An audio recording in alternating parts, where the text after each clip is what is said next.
Again, good morning, everyone, and welcome to our online session for today. So, last meeting, we discussed about measures of central tendency, which is the lesson 1.1 for our module 1, utilization of data.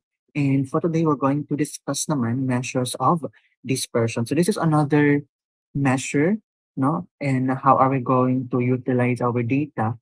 So, same na nagyapon ni siya og um, function with central tendency. It allows us to use it in education setting, considering that we are handling the mga scores of mga students. And those scores are not just only numbers, but it allows us to understand more of their performances. So for today's objectives, so we expected that you'll be able to compute the range, the variance, and the standard deviation of group and ungroup data, and you'll be able to interpret the result of completed range, variance, standard deviation, and coefficient of variation. So let's talk about what is dispersion.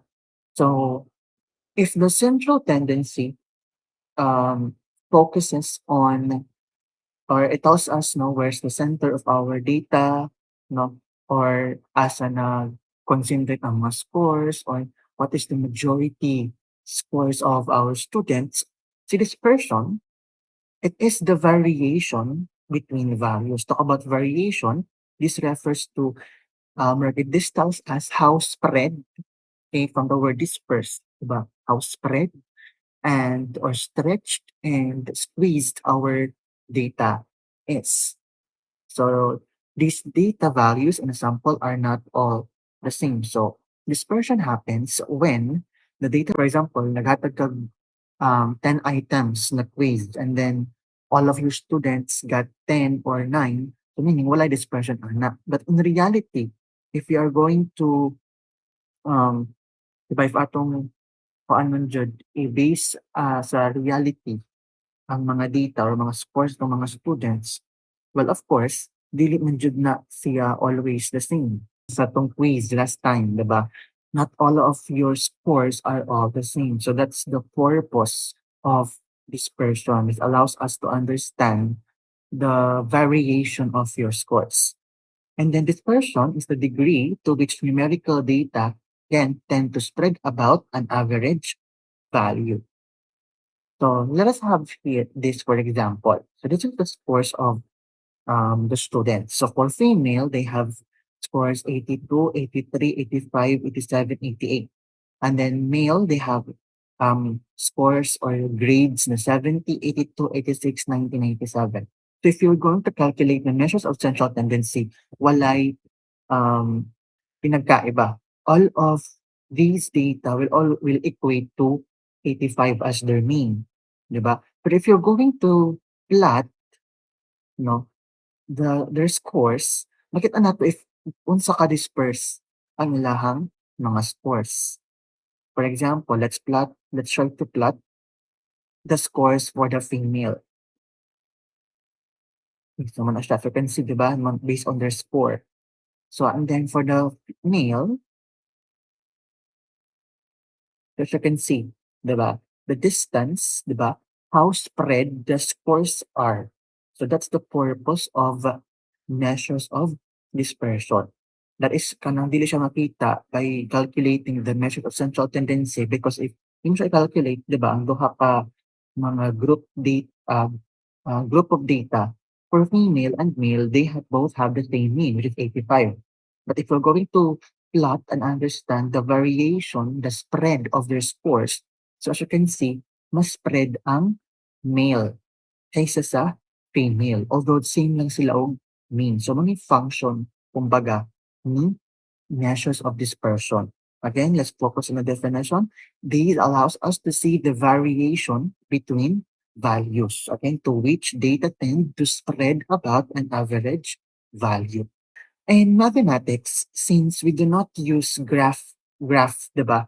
For example, um, for us to be able to show the variation of scores, so there's no need for us to do this to do this plotting, diba? So that's the reason why that we have formulas for us to be able to easily calculate these measures of dispersion. So first, okay, let's proceed muna no, on the importance. So the importance of measure of dispersion is it compares students' performances because again, like for example, para ganina, no? So with these palang na illustration, this allows us to compare the students' performances, 'di ba? Makaimtang nga, okay, most of the female scores are more squeezed or compressed. So meaning all of them um may have learned already the lesson. Kaya as you can see alang mga scores dug-o-dug-o raman, 'di ba? If you may compare sa mga male na although male ang pinaka-highest which is 97 pero if imo matanaw napoy naka-70, 'di ba? Which is kanang the murag kumbaga hagbong. So as you can see that allows us to compare students' performances na puwede pod as a teacher okay, for remedial instruction kumbaga it can aid you for decision making na, okay since mas read out man ang score sa male na ay highest tapos dapat na pinaka-lowest so probably naay uban nga um, male na po ng mga students na dili pa kaayo nakasabot sa concept. So that is a call for remediation, 'di ba? Murag imo i-reteach ang lesson kumbaga.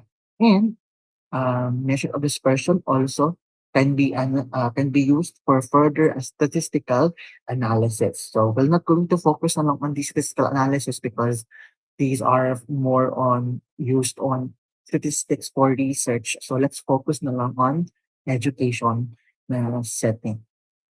So talk about measures of dispersion. It has four measures, diba? Okay, if measures of central tendency have mean, median, and mode, for so measures of dispersion, we have range, variance, standard deviation, and coefficient of variation. So let's focus on range first. To talk about range, this is considered as the simplest measure of dispersion. Yung nang i-consider man siya as the simplest measure of dispersion because it only denotes the difference between the greatest and the least values of the variate or a random variable or numerical value taken. So ang tawag sa mga numbers no is variate. Again, a random variable or a numerical value taken. Nung simple naman siya because you just have to find the difference between the highest and the lowest score in a distribution. So meron yung mong buhaton, imorang minus, mag-minus ra ka. Okay? Sa highest o sa lowest na variate or values or score. So this is the formula. You know how to compute the range mo formula. You just have to find the largest value and subtract it to the smallest value. So simple na kayo, right? So kaya nga it's referred to as the simplest measure of dispersion because you just have to find the difference. So for example, this is the grades of the 10 students below. Okay, so again, finding the range, we just have to subtract again the highest value to the lowest value. So, gusto niya itong highest value for female, that is 88. Tapos, ito lang siya i-subtract to 82, which is, the range is 6. And then for male, so 90 to 70. 90 minus 70, that is 27. So, all of your answers are correct. So, because again, simple mathematics, right? Oo. Pero as if imo i-compare, di ba? If imo tan-awon, so as you can see, na-read ako na value, napoy gamay nga value. So that talks about the spread of the scores of our students. So how are we going to interpret this one? So interpretation is that the scores of females are more homogeneous than the scores of males, and the score of males are more heterogeneous than the scores of females. Now remember, when can we say na more homogeneous ang score? When the value is gamay. Again, maingon tag homogeneous ang usa ka score compared to other score if gamay ang iyang value. Basta mingon po tag dako, so that is more heterogeneous. Okay? 'Di ba? Talk about homogeneous usa, 'di ba? Tapos ang heterogeneous daghan. So mo na siya na The scores of females are more homogeneous kay mas gamay man siya value or kaysa sa male nga naay 27. Kamo na mas heterogeneous pod ang score sa male. Okay? Sige now, again remember the characteristic niya. Although it is easily computed, it is not considered to be the best measures of dispersion. Kaya nga naman, because it does not tell anything about the remaining values in a set of data. Yung mo tong explanation ganina. So since we're just going to find lang naman the highest and the lowest, so what will happen to the rest ng mga data? So mo nang di kayo siya considered as the best measures of dispersion. Okay, although this is the easiest, pero di siya ang best measures of dispersion. So what about this one? What's the formula that because this one, Anisha, this is only for the ungrouped data. Okay, what about for the group data? So simple ra gyapon sa group data. Oo, nanira gyapon. Pero ang iya pasabot, same lang gyapon. We just have to find the highest upper limit tapos subtracted to the lowest lower limit. Subtract lang gyapon. Walay other formula basta yung taga-range mag-subtract and subtract lang jud ta. Pangitaon na to ang highest tapos ang lowest. Nakuha. So bisan asa ana nga formula inyong gamiton, okay ra na siya. Okay? Sige, let's have this for example. So this data is katong sa tuang case, sa tuang assessment. So you have there the classes, course interval. So ang imong buhaton is just to find the highest value, highest upper limit, tapos subtract it to the lowest lower limit. I have to subtract 97 minus 49. Diba? Highest upper limit is 97. Tapos ang lowest lower limit is 49. So that is why we have 48 as our range for this group data. So sa hindi kayo. Diba? Pero how are we going to interpret this one? Nga wala man siya other data nga gina-compare. Makaingon ba ta diri nga the scores of the students are more homogeneous heterogeneous? Diba? Na wala man siya i-compare. So therefore we can use this interpretation. The score vary by as much as 48 points. Okay, so na ang interpretation. The score vary by as much as 48 points. Now let's proceed to the variance. So talk about variance is another measures of dispersion, which talks about this is a measure that where we're going to find the average square distance, or it shows or measures the average square distance of each data point from the mean. We're going to find the average squared distance from the mean. So meaning magamit tag mean ani sa pagpangita sa variance. So the definition is measures of dispersion eliminates negative signs by squaring, diba, all deviations of each number from its mean and getting the average of the squared deviations. So mas pasap na nato ang definition if we're going to proceed with the formula. The important part of many statistical applications and analysis, because ang important man siya is because if imo siya i-compare sa range, si variance tanan ng mga variate or tanan ng mga values imuhang data is makuan jud nimo siya magamit, imo jud siya makalculate. Imo siya i-compare sa range na you just have to find the highest and the lowest. And si variance is the first step in calculating the standard deviation. So before we proceed to the standard deviation, let us start muna with variance. So please familiarize these steps in finding the variance. So first, we have to put the raw data in the X column. And after putting all the raw data in the X column, we're going to calculate now the mean. And after calculating the mean, we calculate deviation scores by subtracting each score from the mean and squaring it and put this in the second column. Sum the square deviation scores, set up the formula, and calculate the variance. So para mas pasutunan pa ng mga steps, let's proceed to our Example. So this is the formula for variance, where S squared is our variance, X is our individual score, X bar is our mean, and N is our number of scores or cases. Example, this one's a female. So again, you have to just put all of these raw data in an X column. That's it. Okay, nakuha? Sige, next. Have to calculate now the mean. We already have naman our values as for our X. We just have to add lang all of these. Diba? So, pili may value 82 plus 83 plus 85 plus 87 plus 88. That is 425. And then divided by 5, kay mo na itong number of observation na pang value, diba? 1, 1, 2, 3, 4, 5. Okay? So, meaning our mean is 85. We have now to calculate the, so ano siya? So, we have now to subtract our X to our mean. So, kanitanan nga mga mean, yung mga i-minus sa, I mean, kanitanan nga mga value sa X, yung nang may i-minus sa value sa mean. So, as you can see, 82 minus 85, that is negative 3.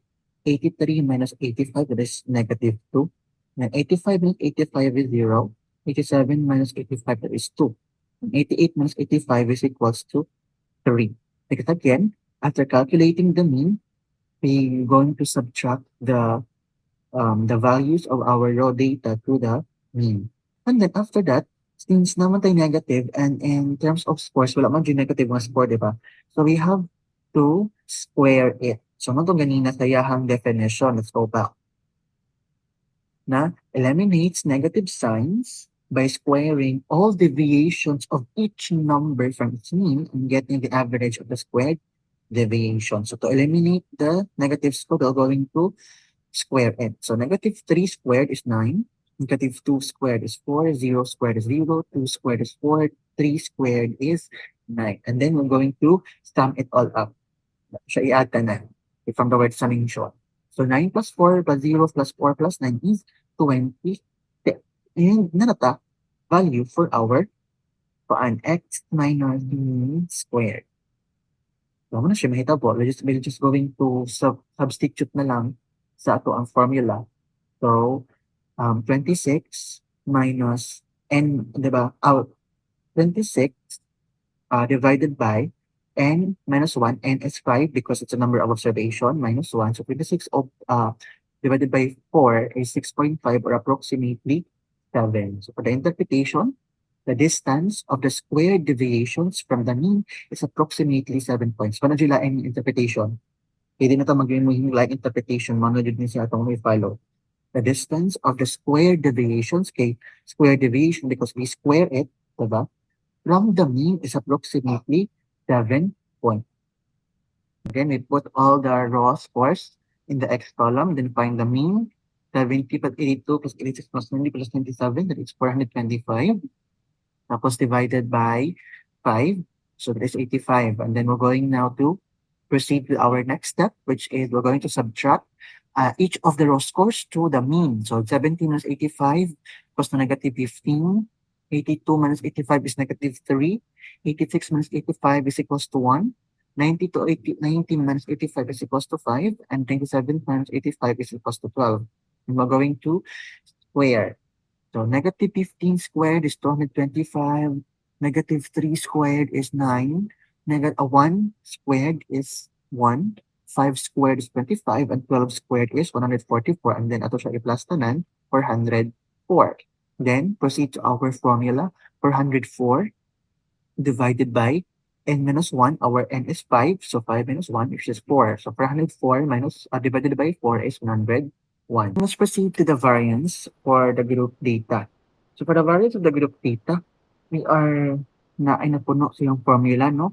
Which is an F.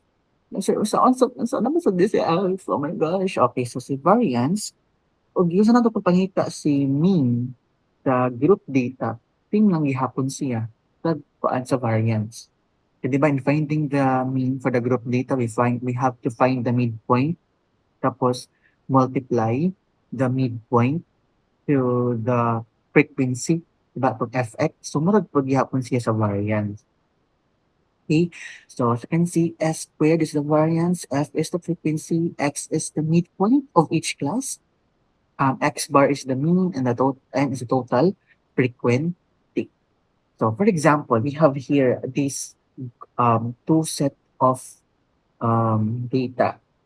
So following are the observations showing the age of 50 employees working in two wholesale centers. Find the variance. So again, age in years. So again, in finding the finding the mean for the group data, we're going to find the midpoint. Again, usually not basta nang tag lower midpoint ang yung formula lower limit plus upper limit divided by 2. Okay.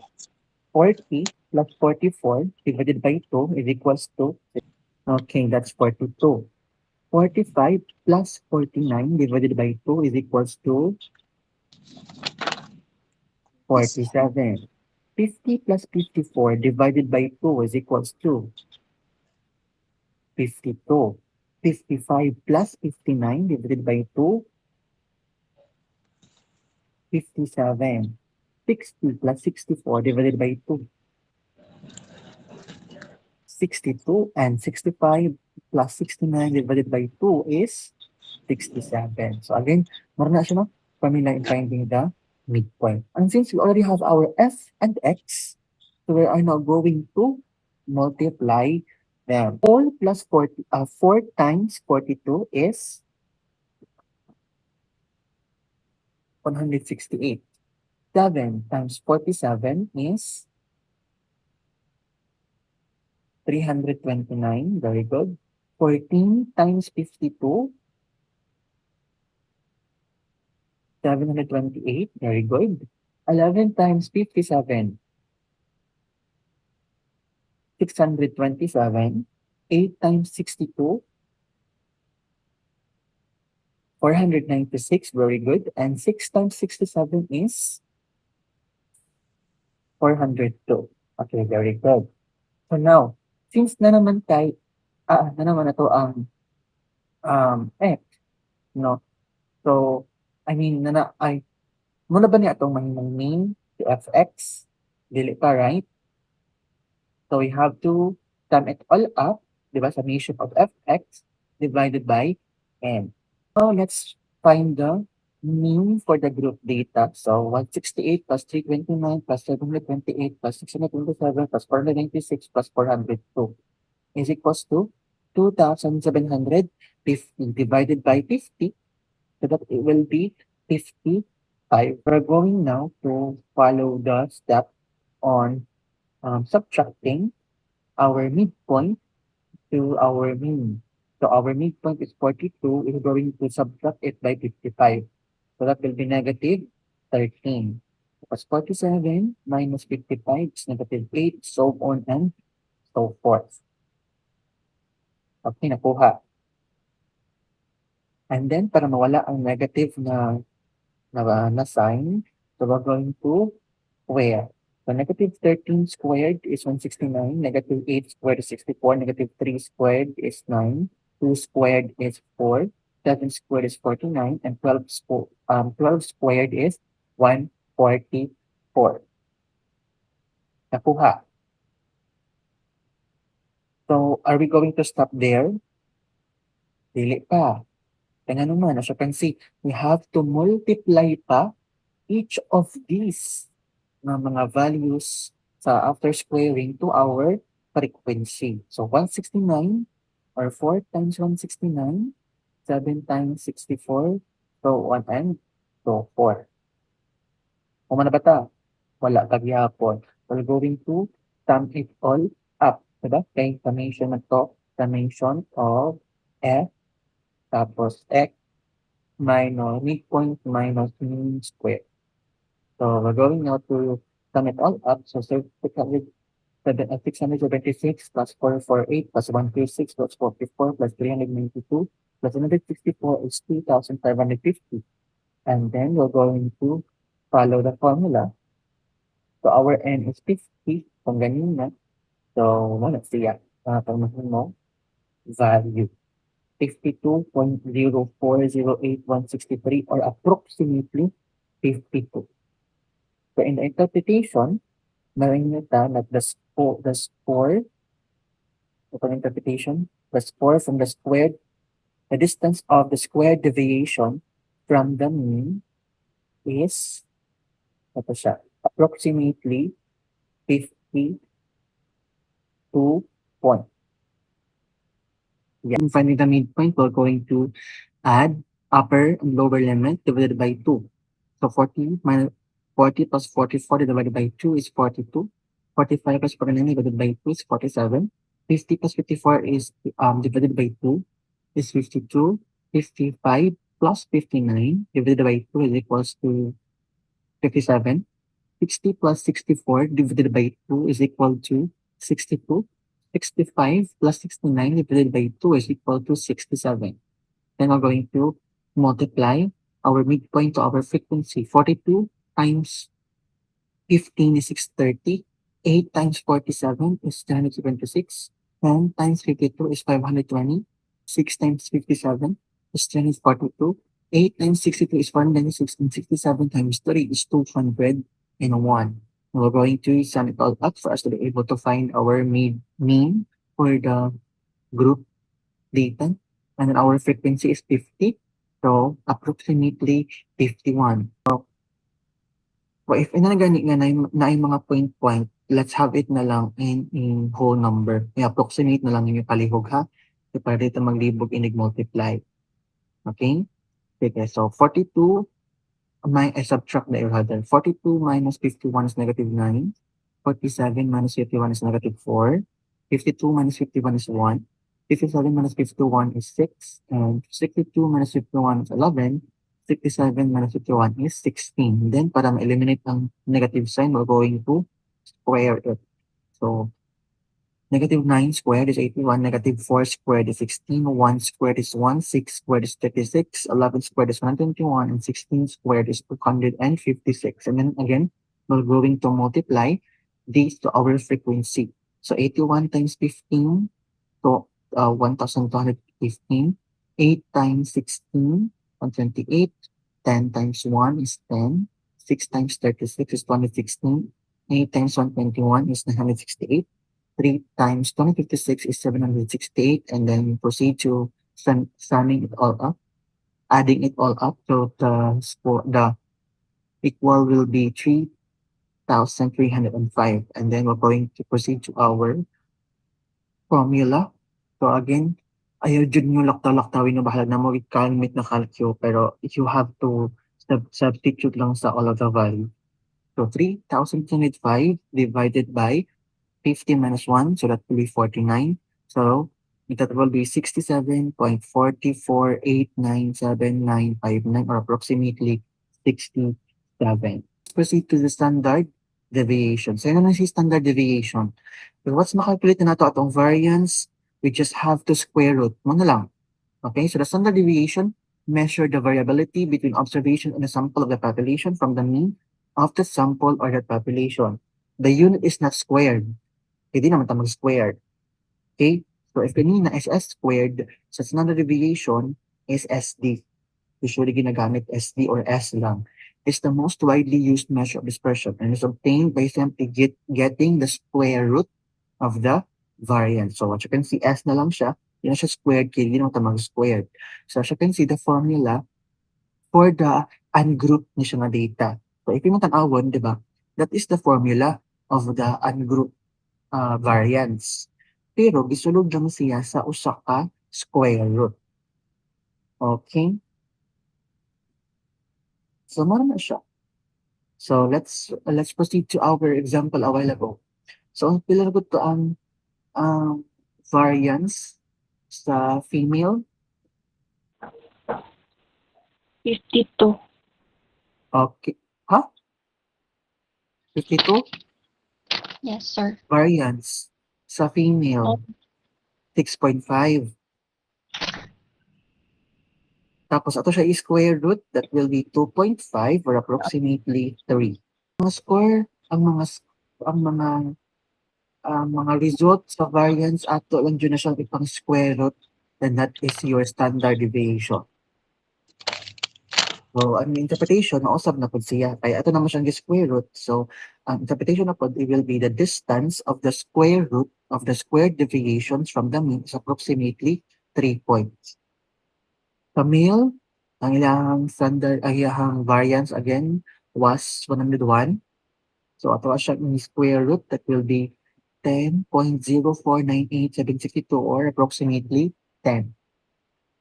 Ang interpretation, the distance of the square root of the squared deviation from the mean is approximately 10 points. Let's proceed to the coefficient of variation. So in computing for the coefficient of variation, that will just be our standard deviation over our mean times 100. So, compute dito sa coefficient of variation if maka-calculate na ta sa variance and standard deviation. So, you can see kung na siya, no? Connected na siya sa usa. So, what's the function of coefficient of variation? Is it used to compare different sets of data? So, as you can see, kanina sa our standard deviation, yeah, S for male is 10.05, tapos ang iyahang mean is 85, tapos sa female, so we just have to, again, ito namin gamitin na formula. I just have to divide our standard deviation to our mean times 100. So 11.82. Tapos sa female is 3%. Okay? And then kanina, our pwestong group data, muna ang mga mean, di ba? Yes, the group data. Mean is 55 for center A, mean for center B is 51.3. So, standard deviation for center A is 7.21. Standard deviation for center B is 8.21. So again, we just have to multiply and times 100. So 13.11% and 16%. Siguro for a short review na lang, no? Again, we talk about measures of talk about measures of dispersion. This talks about um, it allows us to see on how dispersed or how spread our scores is, considering that each of the scores in a given value is different from each other. And then we also have 4 types, no, of measures of dispersion. So we have range, variance, standard deviation, and coefficient of variation. Finding the range, we just have to um, find the we just have to subtract the highest score to the lowest score. Okay? So, pareha na siya sa tanan, both group and ungroup. And for variance, so we have to square it for us to be able to eliminate again all of the negative na mga scores. So, pareha na po siya in finding in variance for ungroup data.